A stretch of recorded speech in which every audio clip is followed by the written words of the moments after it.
तहलका India news.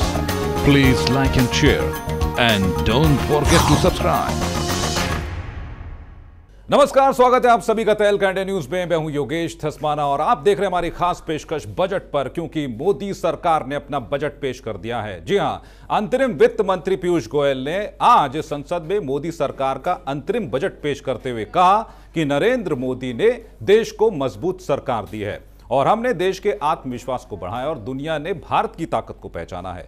Bharat आज दुनिया की सबसे तेजी से बढ़ती अर्थव्यवस्था है और हमारी सरकार ने कमर तोड़ महंगाई की कमर तोड़ दी है और देश से भ्रष्टाचार का खात्मा हुआ है। आम बजट पेश करते हुए पीयूष गोयल ने बैंकिंग व्यवस्था को सुधारने के लिए कई अहम घोषणाएं की और कहा कि एक ऐतिहासिक कदम है। उन्होंने कहा कि पिछली सरकार के कार्यकाल में बेहिसाब लोन बांटे गए और वो लोन वापस लाने हैं, ये इसके लिए सरकार प्रतिबद्ध है। पीयूष गोयल ने यह भी कहा कि महंगाई काबू आने से आम आदमी की बचत भी बढ़ गई है और उनकी सरकार ने कमर तोड़ महंगाई की कमर तोड़ी है। और इसी के साथ काले धन को खत्म करने के लिए नोटबंदी के फायदे बताते हुए पीयूष गोयल ने कहा कि नोटबंदी के बाद पहली बार 1 करोड़ लोगों ने टैक्स पे किया है। मतलब 1 करोड़ लोगों ने जब टैक्स पे किया है तो उससे राजस्व में बढ़ोतरी हुई है और देश के विकास में इस राजस्व के पैसे को लगाया गया है। और इसीलिए मोदी सरकार बार बार ये बात कहती है कि देश में विकास तेज रफ्तार से हो रहा है और उसके पीछे एक असल वजह, एक बड़ी वजह 1 करोड़ टैक्स पेयर्स हैं जो ईमानदारी के साथ इस वक्त जो है अपना टैक्स पे कर रहे हैं।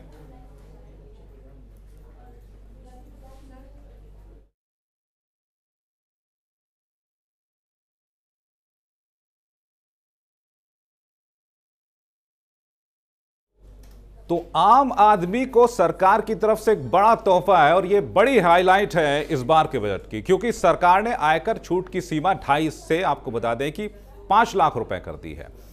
लगातार आपको बता रहे हैं कि और एक तरीके से मोदी सरकार अंतरिम बजट में आयकर छूट की सीमा बढ़ाकर उसने मिडिल क्लास को खुश किया है और मिडिल क्लास इसी बात की उम्मीद कर रहा था कि आखिरकार एक उम्मीद रहती है हर बार बजट में कि आखिरकार मिडिल क्लास को क्या दिया जाएगा, क्या टैक्स में छूट दी जाएगी, क्या उनकी आय में छूट दी जाएगी। और वही हुआ है। एक तरीके से पूरी तरीके से खरे उतरते हुए सरकार ने जो है अब जो है एक 5 लाख रुपए तक की जो है आय की सीमा बढ़ा दी है। और फिलहाल आपको बता दें कि इनकम टैक्स में आयकर छूट का दायरा 2.5 लाख रुपए तक का था, जिसे अब बढ़ा दिया गया है। इस ऐलान से पहले टैक्स स्लैब में 2.5 लाख रुपए तक सालाना कमाई पर कोई टैक्स नहीं देना पड़ता था।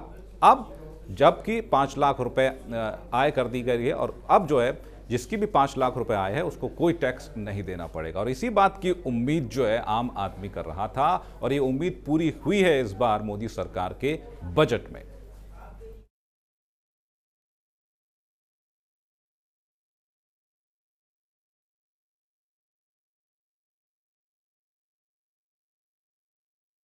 तो लगातार तहलका इंडिया न्यूज बता रहा है कि आखिरकार मोदी सरकार के बजट की क्या खास बातें हैं। तमाम बातों का जिक्र हमने आपसे किया और सबसे बड़ी बात जो निकलकर सामने आती है, क्योंकि हर बार मिडिल क्लास को इस बजट से बड़ी उम्मीदें रहती हैं और उस उम्मीद को इस बार मोदी सरकार ने पूरा किया है इस बजट में, क्योंकि आपको याद है कि आय की सीमा 5 लाख रुपए कर दी गई। एक बड़ा बोनस यहां पर मिडिल क्लास को मिलता हुआ। तो चर्चा करेंगे और चर्चा में हमारे साथ जुड़ रहे हमारे खास मेहमान तहलका इंडिया न्यूज के सीएमडी मनोज नेहरा। मनोज जी, बहुत बहुत स्वागत है आपका। धन्यवाद। मनोज जी, क्या कहेंगे, जिस तरीके की उम्मीद की जा रही थी इस बजट से कि हो सकता है कि आखिरी बजट है ये लोकसभा चुनाव से पहले मोदी सरकार का, और जो उम्मीद की जा रही थी कि हो सकता है कि आम आदमी को एक बड़ी राहत मिलने जा रही है और वैसा ही हुआ है, क्या कहें? ये बजट मिडिल क्लास के लोगों के लिए बड़ी राहत लेकर आया है। इस बजट से जितने भी मीडियम क्लास लोग हैं उन्हें सभी फ़ायदा होगा। जो लोग अपनी 50-60 हज़ार की सैलरी में काम करते थे उन्हें भी गवर्नमेंट को टैक्स देना होता था। आज ये 5 लाख होने से सभी लोगों को बहुत बहुत फ़ायदा होगा, सब लोग खुश हैं। तो क्या आप मानते हैं कि लोकसभा चुनाव से पहले एक तरीके का मास्टर स्ट्रोक खेला गया है मोदी सरकार की तरफ से? हाँ, ये मोदी सरकार ने बहुत मास्टर स्ट्रोक लगाया है, पूरा छक्का लगा दिया है जी। क्योंकि उम्मीद ये की जा रही थी मनोज जी, क्योंकि हमने देखा था कि जब हमने इससे पहले बजट से पहले आम लोगों से बातचीत भी की थी और तमाम प्रतिक्रियाएं हमने दिखाई थी, तो आम आदमी का यही कहना होता था कि 2.5 लाख की जो टैक्स छूट की सीमा है उसको बढ़ाया जाए, और लगातार ये मांग की जा रही थी। पहले हमने देखा जब 2014 में जब सरकार बनी, मोदी सरकार, उसके बाद ये उम्मीद की गई, क्योंकि उस वक्त ये कहा गया था कि आम आदमी की ये सरकार है और आम आदमी के लिए पूरी तरीके से सरकार समर्पित रहेगी। लेकिन हमने देखा कि उसके बाद 4 साल गुजर गए, लेकिन आम आदमी को टैक्स की छूट की सीमा में कुछ नहीं किया गया सरकार की तरफ से। लेकिन इस बार जो है 5 लाख रुपए तक की आय में जो है कोई टैक्स नहीं लिया जाएगा। तो क्या मानते हैं कि सरकार ने देर से जो है आम आदमी के बारे में सोचा है, और क्या अगर हम इससे कहेंगे लोकसभा चुनाव से पहले आम आदमी को रिझाने की कोशिश जो है की गई है, एक तरीके से प्रभाव डालने की कोशिश की गई है, क्या आम आदमी इस बात को समझता है? हाँ, देखिए, आम आदमी तो इस चीज़ को ज़रूर समझता है जी। पहले भी सरकार चाहती तो इस काम को कर सकती थी, और देर से ही सही किया है, ये भी बहुत राहत की बात है जी। पहले भी बहुत सारी सरकारें आई, गरीबों के लिए बात करते हैं, सबके लिए करते हैं, पर लेकिन इस बार जो मोदी सरकार ने किया है वो बहुत अच्छा और सराहनीय काम है। जी, सराहनीय काम है। लगातार हम बता रहे हैं अपने दर्शकों को क्या क्या खास बातें हैं आज की मोदी सरकार के बजट की। हमने ये भी बताया आपको कि किस तरीके से किन किन टैक्स स्लैब्स में जो है बदलाव कर दिया गया है, और एक बड़ी छूट आम आदमी को यहाँ पर मिली है। हम लगातार ये बता रहे हैं क्योंकि इस बजट के माध्यम से अपनी पिछली सरकार के कार्यकाल के बजट में जो मुख्य व्यवस्थाएं की गई थी, मुख्य बदलाव किए गए थे भारतीय अर्थव्यवस्था में, उनका जिक्र भी जो है वित्त मंत्री पीयूष गोयल ने अपने भाषण के दौरान कहा है। मनोज जी, हम एक खास बात ये भी देखते हैं कि रक्षा बजट को देखते हुए जो बड़े ऐलान किए गए हैं, और खासकर रक्षा क्षेत्र में जो है मोदी सरकार एक बड़ा काम करती हुई यहाँ पर दिखाई दे रही है। देखिए, देश की सुरक्षा बहुत ज़रूरी है। इसके लिए गवर्नमेंट जितना ज़्यादा बजट देती है उतनी हमारी फ़ौज मजबूत होती है, उतने हम संसाधन बढ़ाते हैं फ़ौज के लिए। देश की सुरक्षा होगी तभी देश तरक्की करेगा जी। इसलिए मोदी सरकार ने बहुत अच्छा किया है कि इसमें पैसा ज़्यादा दिया है, बजट में ध्यान रखा है पूरी फोर्सेस का, सबके लिए जी। इसके लिए बहुत अच्छा है। और खासकर यहाँ पर एक नई चीज़ पीयूष गोयल ने बताई है कि नया घर जो बनाएंगे उनको इनकम टैक्स में जो है एक छूट दी जाएगी। तो मतलब जिनका एक सपना है अपना एक घर हो, उनके लिए भी कुछ ना कुछ इस बार मोदी सरकार ने बजट में लेकर आई। हाँ, देखिए, घर बनाना सबका अपना एक सपना है, और एक 50-60 हज़ार की नौकरी करने वाला आदमी जब घर का सपना देखता है तो उसे लगता है कि मैं कैसे भी करूँगा मेरा घर बन जाए। इसके लिए मोदी सरकार जो कदम उठा रही है ये बहुत अच्छा है। मोदी सरकार ने छूट भी दी है, टैक्सेस में छूट दी है, ये बहुत ही अच्छा काम है। लेकिन अगर एनालिसिस करें मनोज जी, क्योंकि रियल एस्टेट एक बड़ा क्षेत्र है, क्योंकि भारतीय अर्थव्यवस्था को राजस्व का फ़ायदा भी रियल एस्टेट सेक्टर से होता है, आप ये समझते हैं कि मोदी सरकार के गठन के बाद जो है रियल सेक्टर में जो तेज़ी है वो दिखाई दी है, या फिर जिस तरीके से हमने देखा है कि नोटबंदी के बाद कहीं ना कहीं कुछ रियल एस्टेट सेक्टर में भी बड़ा फर्क देखने को मिला था, लेकिन उसके बाद एक बार फिर जो है रियल एस्टेट के दिन बदलने वाले हैं, और इस बार के बजट में जिस तरीके से कई प्रावधान किए गए हैं, कई बातें उसमें निकल कर सामने आई हैं, हालांकि उनका एनालिसिस अभी करना होगा किस तरह की छूट रियल एस्टेट सेक्टर को दी गई है। आप समझते हैं कि रियल एस्टेट सेक्टर के लिए जो बातें सरकार ने की थी वो बातें पूरी होती हुई दिख रही हैं, और जब रियल सेक्टर में जो है एक तरीके से बड़ा निवेश होता हुआ दिख रहा है, और रियल एस्टेट सेक्टर जो है अब जो है एक तरीके से जो आगे बढ़ रहा है? देखिए, रियल एस्टेट आज बहुत ख़राब दौर से गुजर रहा है पिछले 4-5 सालों से, उससे पहले से, और अब कुछ कंज्यूमर में अविश्वास पैदा हुआ है बिल्डर्स के खिलाफ। उस विश्वास को ये गवर्नमेंट दोबारा बनाना चाहती है, उसके लिए इन्होंने रेरा लाए, ठीक है, उससे कंज्यूमर का विश्वास बढ़ा है। अगर कंज्यूमर का विश्वास बढ़ेगा, खरीदार होंगे, तो रियल एस्टेट भी ऊपर जाएगा जी। इसके लिए जो गवर्नमेंट छूट दे रही है वो अच्छा काम कर रही है। रेरा आने से कंज्यूमर के जो समस्याएं थी वो बहुत सारी हल हो गई हैं जी। अब ऐसा नहीं लगता कि रियल एस्टेट के दिन और ज़्यादा ख़राब रहेंगे, अब लगता है कि धीरे धीरे रियल एस्टेट भी आगे बढ़ेगा। तो आपको लगता है जिस तरीके से नोटबंदी को इस भाषण के दौरान उन्होंने पीयूष गोयल ने जो है कहा था कि एक बड़ा कदम था, और भारतीय अर्थव्यवस्था में एक बड़ा बदलाव हुआ है। लेकिन रियल एस्टेट सेक्टर की अगर बात की जाए तो रियल एस्टेट सेक्टर के लिए एक बड़ा नुकसान नोटबंदी के दौरान उठाना पड़ा है। देखिए, नोटबंदी से सभी को नुकसान हुआ है, रियल एस्टेट का भी बहुत बड़ा नुकसान हुआ है, क्योंकि सबका फंड फ्लो रुक गया और फंड फ्लो रुकने से आम आदमी भी परेशान हुआ है और रियल एस्टेट कारोबारी भी परेशान हुए। जब मार्केट में पैसे का फ्लो स्लो हुआ तो उससे सारे कारोबारों पे फर्क पड़ा। इसलिए अब नोटबंदी से हो सकता है बैंकों को फ़ायदा हुआ है, गवर्नमेंट को टैक्स का फ़ायदा हुआ है, पर रियल एस्टेट को कोई फ़ायदा हुआ ये ऐसा नहीं लगता। लेकिन एक बड़ी बात है कि नोटबंदी से भ्रष्टाचार को पूरी तरीके से खत्म कर दिया गया। हम समझते हैं कि ऐसा हुआ होगा। देखिए, भ्रष्टाचार एक अलग मुद्दा है, भ्रष्टाचार खत्म हुआ या नहीं हुआ ये तो आप आम पब्लिक देख रही है सब चीज़ों को। हाँ ठीक है, भ्रष्टाचार पे फ़र्क पड़ा है, पर इतना ज़्यादा फ़र्क मुझे नहीं लगता कि पड़ा है। जी चलिए, अगला मुख्य बिंदु जिस पर हम चर्चा करेंगे मनोज जी, खासकर यहाँ पर किसानों का जिक्र किया गया है सरकार की तरफ से, और ये भी कहा गया है किसानों के मुद्दे पर मोदी सरकार लगातार दबाव में चल रही थी और ऐसे में सरकार ने किसानों की नाराजगी दूर करने और आर्थिक संकट से बाहर निकालने की दिशा में बड़ा कदम उठाया है और किसानों को 6,000 रुपये प्रति वर्ष की दर से मदद करने का ऐलान किया है। क्या आप मानते हैं कि मदद काफ़ी है किसानों के लिए? देखिए, 6,000 की मदद अच्छा है। जब कुछ नहीं मिल रहा था उससे बेटर है कि अब 6,000 रुपये किसानों को मिलेंगे। हमारे देश की अर्थव्यवस्था किसानों के ऊपर टिकी हुई है। हमारी सारी गवर्नमेंट्स किसानों के लिए बोलती हैं और उनकी दायने हालत भी सबको पता है कि किसान की आज हमारे देश में क्या हालत है। उसके लिए जो गवर्नमेंट ने काम किया है 6,000 रुपये का, ठीक है, पहले के से बेहतर है कि किसानों के लिए कुछ किया गया है। जी, ऐसे में हमने तमाम किसानों से भी बात की मोदी सरकार के बजट को लेकर। साफ तौर पर उनका ये कहना था कि सरकार बड़े वादे तो करती है, लेकिन जब हम धरातल पर जाते हैं तो पता चलता है कि वादे पूरे होते हुए नहीं दिखाई देते हैं। किसान ये बात कहते हैं कि पिछले बार की बजट में जो है क्रय केंद्रों को खोलने का ऐलान किया गया था सरकार की तरफ से, लेकिन वो क्रय केंद्र खोले नहीं है। अब किसान परेशान है कि फसल जो है तैयार होने वाली है लेकिन क्रय केंद्र नहीं है।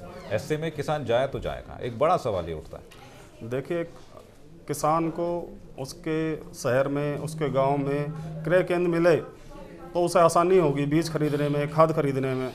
और आज किसान को अगर दूर जाना पड़ता है चीज़ें लेने के लिए तो उसका टाइम भी वेस्ट होता है और उसके पास इतने साधन भी नहीं होते। गवर्नमेंट को चाहिए कि क्रय केंद्र खोले तो किसानों को इससे राहत मिलेगी। जी, गवर्नमेंट ने ऐलान तो किए हैं पर लेकिन अभी तक नहीं लगता है कि कहीं बहुत ज़्यादा क्रय केंद्र खोल पाई होगा। जी, और ऐसे में कर्ज माफ़ी की बातें, भले ही हम बात करें कि कई प्रदेश सरकारों ने वादा किया कि कर्ज माफ़ी की जाएगी, लेकिन उसके बाद कर्ज माफ़ी नहीं और किसान बड़ी दयनीय हालत में इस वक्त हैं। आपको लगता है कि इस बार का जो बजट आया है उसमें किसानों को लेकर जो एक बड़ा कदम उठाए जाने की ज़रूरत थी सरकार की तरफ से, वो नहीं उठाया गया? नहीं, देखिए, इस बार जो बजट आया है उसमें किसानों के लिए इन्होंने जो टैक्स छूट दी है वो बहुत अच्छा है। पहले क्या होता था, जो किसान कर्ज नहीं दे रहा है, जो पैसे नहीं भर रहा है, उसे फ़ायदा होता था। इस बार इन्होंने एक अच्छा कदम उठाया है कि जो किसान टाइम से पैसे देगा उसे एक्स्ट्रा बेनिफिट मिलेगा और 3% का बेनिफिट मिलेगा।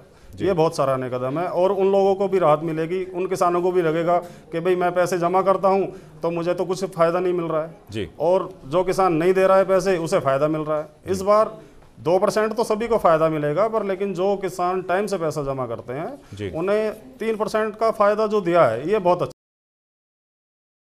है। जी, और ऐसे में कुछ खास बातें अपने दर्शकों को यहाँ पर बता दें कि किसानों के मुद्दे पर मोदी सरकार लगातार दबाव में थी और ऐसे में सरकार ने किसानों की नाराजगी दूर करने और उन्हें आर्थिक संकट से बाहर निकालने की दिशा में एक बड़ा कदम उठाया है। ये कहा जा रहा है किसानों को 6,000 रुपये प्रति वर्ष की दर से मदद करने का ऐलान किया गया है। किसानों के लिए कई अहम फैसलों के साथ सरकार ने इस बार के बजट में उनके लिए बड़े ऐलान किए हैं। किसानों के लिए निधि योजना के ऐलान के साथ ही राष्ट्रीय कामधेनु का गठन करने की बात कही गई है। मछली पालन और पशुपालन के लिए अलग विभाग और किसान क्रेडिट कार्ड की घोषणा की गई है। गायों के लिए भी एक अच्छी व्यवस्था करने की घोषणा की गई। साथ ही खाद्य और यूरिया के बीच कालाबाजारी खत्म करने और 2 हेक्टेयर की जमीन वाले किसानों के खाते में 6,000 रुपये की घोषणा भी की गई है। तो क्या मानते हैं मनोज जी, तमाम तरह की घोषणाएं की गई हैं, जिस तरीके से कामधेनु योजना की बात कही गई है, मछली पालन और स्वरोजगार पशुपालन के लिए जो है किसानों को जो है किसान क्रेडिट कार्ड देने की घोषणा की गई है, आप समझते हैं कि एक बढ़ावा एक तरीके से जो है जो स्वरोजगार करना चाह रहे हैं किसान, खेती किसानी से हटकर जो है अपना पशुपालन करना चाहते हैं, मछली पालन करना चाहते हैं, उस दिशा में एक बड़ा कदम? देखिए, किसानों को खेती के अलावा पशुपालन भी रोजगार का बहुत अच्छा साधन है। मछली पालन है, गाय पालना, उससे किसान की एक अतिरिक्त आय बनती है, जिससे वो आराम से अपने कार्य कर सकता है। ये अच्छा कदम है गवर्नमेंट की तरफ से। जी, तो आप समझते हैं कि इस बार जो है किसानों का खास ख्याल इस बार के बजट में रखा गया है, क्योंकि हमने हर बार देखा है कि किसानों के बारे में घोषणाएं तो कई की जाती हैं बजट में, लेकिन वो घोषणाएं पूरी होती भी नहीं दिखाई दे रही। लेकिन ऐसे में जो अब माहौल है इस वक्त देश में, किसान लगातार प्रदर्शन कर रहे हैं, सरकार से बात कह रहे हैं, कर्ज माफ़ी की बात आप करते हैं, लेकिन कर्ज माफ़ी होती नहीं है। लेकिन उसके बाद जिस तरह का दबाव सरकार के ऊपर था किसानों के मुद्दे को लेकर, किसानों की समस्याओं को लेकर, वो समस्याएं कहीं ना कहीं इस बजट से ख़त्म होती हुई दिखाई दे रही हैं। हाँ, लगता है। अब देखिए, कांग्रेस की गवर्नमेंट बनती है, वो भी बोलते हैं कि भाई हम किसानों का कर्ज माफ़ करेंगे। जैसे भी जो भी गवर्नमेंट आई है सभी ने ऐलान किया है। इस बार मोदी सरकार ने और अच्छे कदम उठाए हैं, देखिए आगे क्या होता है। चलिए अगली मुख्य बिंदु का रुख करेंगे और बात करेंगे यहाँ पर। आपको बता दें कि संसद में बजट पेश करते हुए पीयूष गोयल ने रेलवे के लिए कुल 64,587 करोड़ रुपए आवंटित करने की घोषणा की है। पीयूष गोयल ने कहा कि इस वर्ष रेलवे का कुल पूंजीगत खर्च 1,58,658 करोड़ रुपए होगा। बजट पेश करते हुए गोयल ने कहा कि भारत में पहली बार अरुणाचल प्रदेश देश के रेल नक्शे पर पहुंच गया है। उन्होंने कहा कि केंद्र सरकार ने अपने कार्यकाल के दौरान देश में मानव रहित रेलवे क्रॉसिंग को 100% खत्म कर दिया है। उससे रेलवे में दुर्घटना रोकने में बड़ी मदद मिली है और पूरे कार्यकाल के दौरान देश में रेलवे सबसे ज़्यादा सुरक्षित रही है।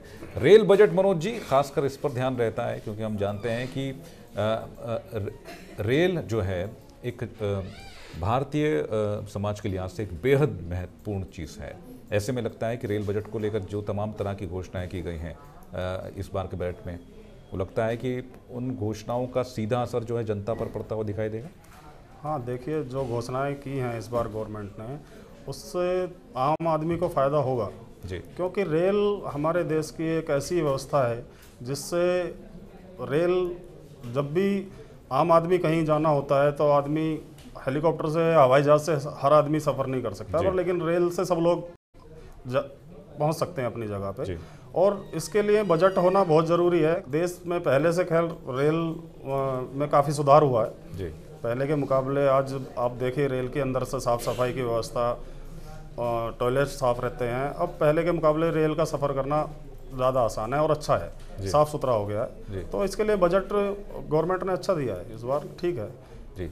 और इस बार किराए में भी कोई बढ़ोतरी नहीं की गई। हाँ, इसका भी बहुत बड़ा बेनिफिट है। इसके लिए भी गवर्नमेंट से आम आदमी को बहुत राहत मिलेगी, क्योंकि हर बार बजट आता है तो कभी रेल किराया बढ़ जाता है, कभी भाड़ा बढ़ जाता है जी, तो वो आम आदमी को ही उसका नुकसान होता है। इस बार इन्होंने कोई बढ़ोतरी नहीं की है, इसके लिए बहुत अच्छा किया है, आम आदमी को फ़ायदा होगा इसका। चलिए, बजट की तमाम बातों का चर्चा हम आपसे कर रहे हैं और अगली बात करेंगे कि केंद्र की मोदी सरकार ने अपने कार्यकाल के आखिरी बजट में उज्ज्वला योजना के तहत 8 करोड़ गैस कनेक्शन देने का ऐलान किया है। साथ ही सरकार ने गर्भवती महिलाओं के लिए पीएम मातृ योजना की घोषणा की है। वहीं सरकार ने श्रमिक की मौत पर 2.5 लाख रुपए की बजाय 6 लाख रुपए मुआवजा देने का ऐलान किया है। इसके अलावा ग्रेच्युटी की सीमा को 10 लाख से बढ़ाकर सरकार ने 20 लाख कर दिया है। कार्यवाहक वित्त मंत्री पीयूष गोयल ने अंतरिम बजट पेश करते हुए कहा है कि देश में हर परिवार को अच्छी कुकिंग की सुविधा मिलेगी। उन्होंने सरकार की उज्ज्वला योजना की तारीफ करते हुए भी कहा कि योजना सफल रही है और महिलाओं को मोदी सरकार के बजट से काफ़ी उम्मीद थी। पिछले साल जहां सरकार ने बजट को महिलाओं पर फोकस रखा था, वहीं इस बार के बजट में महिलाओं को कोई खास जगह नहीं मिली और देश की आधी आबादी को देखते हुए जिस तरीके से बजट बनाया गया है, वो जनता जो सोच रही है, जो मांग सरकार से कर रही थी, उसको, उन तमाम बातों को जो है इसमें ध्यान दिया गया है। क्या मानते हैं कि महिलाओं को खासकर जो है मोदी सरकार तमाम योजनाएं बनाई थी, लेकिन उसमें एक बड़ी योजना उज्ज्वला योजना बनाई गई और उसका जिक्र भी इस बार के बजट में किया गया और इस बार ऐलान किया गया है 8 करोड़ गैस कनेक्शन और दिए जाएंगे महिलाओं। देखिए, उज्ज्वला योजना जो इन्होंने बनाई है उसके लिए सरकार ने बहुत प्रयास किया है, बहुत काम किया है। पहले गांव में किसान के पास गैस सिलेंडर नहीं होता था, औरतें परेशान रहती थी। आज मोदी गवर्नमेंट ने ये अच्छा काम किया है कि गांव-गांव जाकर गांव-गांव में आज गैस मिलती है। पहले गैस मिलना ही बहुत मुश्किल काम था, आज गैस मिलती है, हर गांव में मिल रही है, महिलाओं को मिल रही है, फ्री में मिल रही है। तो उसका सभी महिलाओं को बहुत फ़ायदा है। पहले महिलाओं को काम करना पड़ता था चूल्हे पे, धुआं, गंदगी सब कुछ सहन करना पड़ता था। इस उज्ज्वला योजना चला के गवर्नमेंट ने अच्छा काम किया और बहुत इसका फ़ायदा भी हो रहा है लोगों को। जी, उज्ज्वला योजना से जिस तरीके से लगातार जो है केंद्र सरकार ये बात कहती थी कि महिलाओं को गैस और धूल धुएं से जो है राहत देने की कोशिश उज्ज्वला योजना के माध्यम से सरकार की तरफ से की जा रही है। कई अहम योजनाएं भी यहाँ पर की गई है महिलाओं के लिए, गर्भवती महिलाओं के लिए PM मातृ योजना की भी घोषणा की गई है। देखिए, उसके लिए महिलाओं को हॉस्पिटलाइज होना पड़ता है, वहाँ पे अगर कोई आर्थिक मदद मिल जाती है गरीब आदमी को तो उसका बहुत फ़ायदा होता है उसको। और ये अच्छा किया है गवर्नमेंट ने कि महिलाओं का ध्यान रखते हुए, क्योंकि हमारे देश की आधी आबादी है तो इनका ध्यान रखा गया है, अच्छी बात है जी। तो तमाम तरह की बातें बजट में हुई हैं। खास तौर पर अगर बात करें, मोदी सरकार ने अपने अंतिम बजट को पेश करते हुए मजदूरों के लिए एक नई योजना की भी घोषणा कर दी है। सरकार ने असंगठित क्षेत्र के मजदूरों को सौगात देते हुए उनके लिए पेंशन स्कीम का ऐलान किया है और इस स्कीम का नाम प्रधानमंत्री श्रम योगी मानधन योजना है और खबरों के मुताबिक 10 करोड़ मजदूरों को इस योजना का लाभ मिलेगा और इस पेंशन स्कीम के तहत मजदूरों को 3,000 रुपये प्रति माह मिलेंगे। क्या कहेंगे, ये एक और ख़ास बात जो है मोदी सरकार के इस बजट की, जहाँ पर मजदूरों के लिए एक नई घोषणा की गई है और जो है पेंशन स्कीम दी जाएगी। ये भी अच्छी योजना है, क्योंकि देखिए गवर्नमेंट एम्प्लॉय को पेंशन मिलती है रिटायरमेंट के बाद, पर लेकिन मज़दूर कहाँ जाए? मज़दूर को तो कोई बेनिफिट नहीं मिलता कि भाई कल को अगर मज़दूर काम नहीं कर पा रहा है तो वो कैसे अपना घर चलाएगा। उसे अपना घर चलाने के लिए गवर्नमेंट ने जो कदम उठाया है ये सराहनीय कदम है। जी, तो आप मानते हैं कि एक तरीके से हमने तमाम मुद्दों पर चर्चा की है मनोज जी। लगता है कि आम आदमी को ध्यान में रखते हुए इस बजट को बनाया गया है और कहीं ना कहीं आम आदमी पूरी तरह से तो नहीं, लगता है आम आदमी को इस बार इस बजट में उनका ख़ास ख्याल रखा गया है। हाँ, देखिए इस बार बजट को आप ओवरऑल देखेंगे तो सभी में आम आदमी को ध्यान रखा गया है और बजट ओवरऑल अच्छा है, सबके लिए अच्छा है। आम आदमी के लिए बहुत ज़्यादा अच्छा है, मज़दूरों के लिए भी है, किसानों के लिए भी है, तो इसमें अच्छा बजट है इस बार। चलिए मनोज जी, बहुत बहुत शुक्रिया करना चाहेंगे आपका इस चर्चा में जुड़ने के लिए और इस बजट पर अपनी ख़ास कमेंट देने के लिए बहुत बहुत शुक्रिया करना चाहेंगे। धन्यवाद। तो हमने देखा किस तरीके से आज जो है मोदी सरकार का बजट पेश हुआ है, तमाम खास बातों पर हमने चर्चा की है और ख़ास तौर पर जो है मिडिल क्लास का ध्यान जो है इस बार के बजट में रखा गया है। तो मोदी सरकार के इस बजट के एनालिसिस आगे भी होती रहेगी। आप बने रहे तहलका इंडिया न्यूज़ के साथ। फिलहाल चाहेंगे इजाज़त।